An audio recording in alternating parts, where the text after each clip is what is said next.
কোচবিহার পঞ্চানন বর্মা ইউনিভার্সিটির সম্পূর্ণ নতুন শিক্ষানীতি অনুযায়ী প্রকাশিত বিএ ফার্স্ট সেমিস্টারের মেজর কোর্সের অন্তর্গত বেঙ্গলি সিলেবাস এবং সাজেশন সম্পর্কে আমাদের আজকের এই স্পেশাল ভিডিও। তবে ভিডিওটি শুরু করার আগে তোমাদের কাছে রিকোয়েস্ট, দেখো আমরা এই চ্যানেল মারফত বিভিন্ন স্টাডি সংক্রান্ত নিউজ, স্কলারশিপ সংক্রান্ত আপডেট, এমনকি সাজেশন প্রদান করে থাকি। কাজে খুব ভালো হবে যদি আমাদের চ্যানেলটিকে সাবস্ক্রাইব করে দিয়ে আমাদের এই পরিবারের সদস্য হয়ে যাও। আর দেখো কমেন্ট বক্সটা কিন্তু সবার জন্য খোলা, তোমরা অবশ্যই কমেন্টে জানাতে ভুলো না আজকের এই ভিডিওটি তোমরা কোন কোন কলেজ থেকে ওয়াচ করছো। তো শুরু করছি আমাদের আজকের এই স্পেশাল ভিডিওটি। তো ঠিক যেমনটা আমরা আলোচনা করলাম, কোচবিহার পঞ্চানন বর্মা ইউনিভার্সিটির বিএ ফার্স্ট সেমিস্টারের মেজর কোর্সের অন্তর্গত বেঙ্গলি সিলেবাস এবং সাজেশন সম্পর্কে আমাদের আজকের এই স্পেশাল ভিডিও। তো প্রথমে আমরা সিলেবাস সম্পর্কে একটু আলোচনা করব। তো মূল যে বিষয়টা ভালো করে বুঝতে হবে, দেখো মেজর কোর্সের সম্পূর্ণ যে সিলেবাস তার টাইটেল বা শিরোনাম হচ্ছে বাংলা সাহিত্যের ইতিহাস প্রাচীন ও মধ্যযুগ। আর এই টাইটেলটাকে স্পেশালি তিনখানা খণ্ডে বিভক্ত করে আমাদের সম্পূর্ণ যে পাঠ্যসূচি তা কিন্তু ডিজাইন করা হয়েছে। আর এই পাঠ্যসূচির অন্তর্গত গতে রয়েছে সাধারণ পরিচয়। তো সাধারণ পরিচয় হিসেবে পড়তে হচ্ছে প্রথমেই চর্যাপদ, আর চর্যাপদ থেকে আমরা ইতিমধ্যে একটা সিরিজ সম্পর্কে আলোচনা করে ফেলেছি। তারপরে তুর্কি আক্রমণ, তারপরে রয়েছে শ্রীকৃষ্ণ কীর্তন। আর এই শ্রীকৃষ্ণ কীর্তন কাব্যকে নিয়েই আমাদের আজকের এই সাজেশনমূলক ভিডিও। তো প্রত্যেকটা সাজেশনের তথ্য আমরা নিচে আলোচনা করব।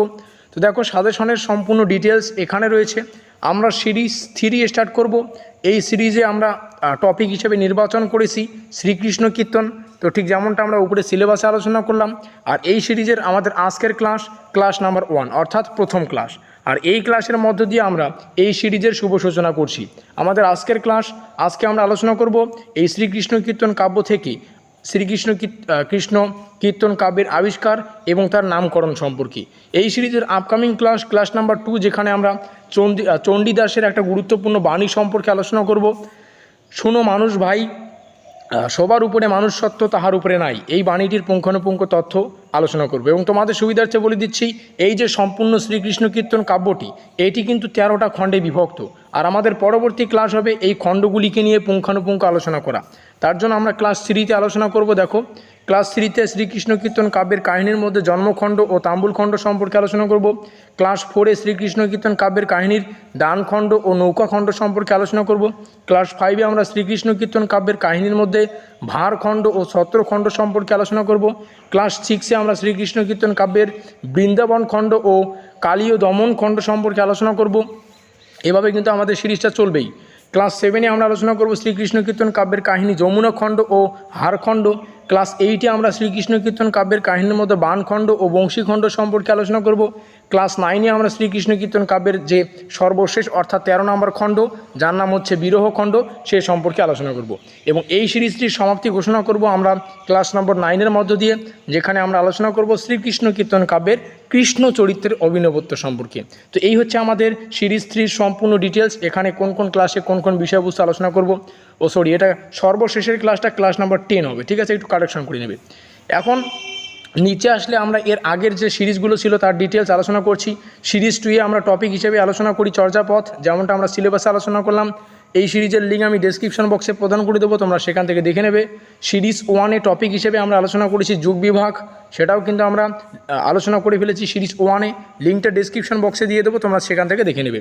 তো শুরু করছি আমাদের আজকের এই স্পেশাল ভিডিওটি।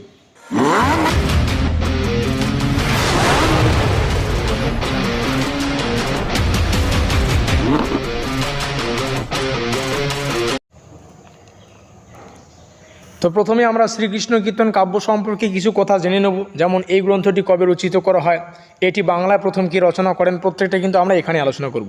তো দেখো কি বলছে, শ্রীকৃষ্ণ কীর্তন মধ্যযুগে রচিত বাংলা ভাষার প্রথম কাব্যগ্রন্থ। অর্থাৎ মধ্যযুগের যে সমস্ত বাংলা ভাষায় রচিত কাব্যগ্রন্থ ছিল তাদের মধ্যে এই প্রথম কাব্যগ্রন্থ হচ্ছে এই শ্রীকৃষ্ণ কীর্তন। এটি প্রথম বাংলায় রচিত কৃষ্ণ কথা বিষয়ক কাব্য। অর্থাৎ এটি প্রথম একটি কাব্য, বাংলা ভাষায় রচিত কাব্য, যেখানে কৃষ্ণের কথা আলোচনা করা হয়। মনে করা হয় এই গ্রন্থের পথ ধরেই বাংলা সাহিত্যে বৈষ্ণব পদাবলীর পথ সুগম হয়। রাধাকৃষ্ণের প্রেম কাহিনী মানবিক তো এখান থেকে বলছি, রাধাকৃষ্ণের প্রেম কাহিনী মানবীয়ভাবে উঠে এলেও মূলত রাধাকৃষ্ণ কথার আড়ালে ঈশ্বরের প্রতি জীবকুলের মিলনের চরম আকুলতা প্রকাশিত হয়েছে এই কাব্যে। শ্রীকৃষ্ণ কীর্তন কাব্যের প্রধান চরিত্র তিনটি: কৃষ্ণ চরিত্র, রাধা চরিত্র এবং বরাই চরিত্র। কৃষ্ণ পরমাত্মা বা ঈশ্বরের প্রতীক, রাধা জীবাত্মা বা প্রাণীকুলের প্রতীক, জীবাত্মা, ঠিক আছে, জীবের আত্মা অর্থাৎ প্রাণীকুলের প্রতীক, এবং বরাই যে রয়েছে, বরাই কিন্তু এই দুইয়ের সংযোগ সৃষ্টিকারী অনুঘটক। তাহলে এখানে আমরা তিনটি চরিত্র সম্পর্কে আলোচনা করলাম: কৃষ্ণ চরিত্র, রাধা চরিত্র আর হচ্ছে বরাই চরিত্র, এবং এই তিনটি চরিত্রের প্রতীক সম্পর্কে কিন্তু আলোচনা করলাম। এবার আমাদের আলোচনার বিষয় হবে এই শ্রীকৃষ্ণ কীর্তন কাব্যের আবিষ্কার এবং তার নামকরণ সম্পর্কে। তো কি বলছে এখান থেকে আমরা পড়ছি, কি বলছে? চর্যাপদের পর শ্রীকৃষ্ণ কীর্তন, তোমাদের সুবিধাতে বলে দিয়েছি চর্যাপদ সম্পর্কে আমরা আলোচনা করেছি। দেখো এই যে বিষয়গুলো একটার সাথে একটা কিন্তু রিলেট করে আসে। চর্যাপদটা ভালো করে বুঝলে এই যে আমাদের শ্রীকৃষ্ণ কীর্তন কাব্য, এর যে বিষয়বস্তু, মূল যে কনসেপ্ট, সেগুলো কিন্তু তোমাদের বুঝতে সুবিধা হবে। তো চর্যাপদের পর শ্রীকৃষ্ণ কীর্তন বাংলা ভাষার দ্বিতীয় প্রাচীনতম আবিষ্কৃত নিদর্শন। 1909 খ্রিস্টাব্দে অর্থাৎ 1316 বঙ্গাব্দ কলকাতা বিশ্ববিদ্যালয়ের বাংলা বিভাগের অধ্যাপক এবং পুঁথিশালার অধ্যক্ষ বসন্ত রঞ্জন রায় বিদ্যদল্লভ পশ্চিমবঙ্গের বাঁকুড়া জেলার কাকিল্লা গ্রামে জৈনিক দেবেন্দ্রনাথ মুখোপাধ্যায়ের বাড়ির গোয়ালঘর থেকে শ্রীকৃষ্ণ কীর্তনের যে পুঁথি সেটা কিন্তু আবিষ্কার করেন। এটা হচ্ছে মূল আবিষ্কারের কনসেপ্ট। 1916 খ্রিস্টাব্দে সালগুলো অবশ্যই মনে রাখবে এবং সেই সালের মতান্তর অর্থাৎ বঙ্গাব্দটা কিন্তু মনে রাখবে। এখানে 1909 যেটা আমরা 1316 বঙ্গাব্দ পাচ্ছি, যেখানে মানে কোথা থেকে পুঁথিটা পাওয়া যায়, কে পুঁথিটা রচনা করেন, কোথায় রচনা করেন, প্রত্যেকটা তথ্য এখানে রয়েছে। তারপরে চলে আসছি 1916 খ্রিস্টাব্দ। 1916 খ্রিস্টাব্দের অর্থাৎ 1323 বঙ্গাব্দ বঙ্গীয় সাহিত্য পরিষদ থেকে বসন্ত রঞ্জন রায়ের সম্পাদনায় পুঁথিটি শ্রীকৃষ্ণ কীর্তন কাব্যের বা শ্রীকৃষ্ণ কীর্তন নামে গ্রন্থকারে প্রকাশিত হয়। অর্থাৎ 1909 খ্রিস্টাব্দের 1909 খ্রিস্টাব্দ অর্থাৎ যেটাকে 1316 বঙ্গাব্দ বলছে, সেই সময় কোথায় কোথায়, কোন জেলায়, কোথায় বা কোন অবস্থানে কে এটা আবিষ্কার করেন সেটা আমরা জানলাম। এবং 1916 খ্রিস্টাব্দে অর্থাৎ 1323 বঙ্গাব্দে এসে সেটা কিন্তু এই বসন্ত রঞ্জন রায়ের সম্পাদনায় শ্রীকৃষ্ণ কীর্তন কাব্য নামে কিন্তু সেটা গ্রন্থাকারে প্রকাশিত হয়। এই হচ্ছে আবিষ্কার এবং তার গ্রন্থাকারে যেভাবে প্রকাশিত হচ্ছে সালগুলো মনে রাখবে। এবার দেখো নিচে আসলে আমাদের মূল যে বিষয়টা ভালো করে বুঝতে হবে। তো এরপরে কী রয়েছে জাস্ট আমরা আলোচনা করব। পুঁথির প্রথম দুটি ও শেষ পৃষ্ঠা পাওয়া যায়নি, অর্থাৎ পুঁথির যে প্রথম দুইটা পেজ সেটা পাওয়া যায়নি এবং শেষ পেজটা সেটাও কিন্তু পাওয়া যায়নি। সুতরাং টোটাল 3টা পেজ পাওয়া যায়নি, ঠিক আছে।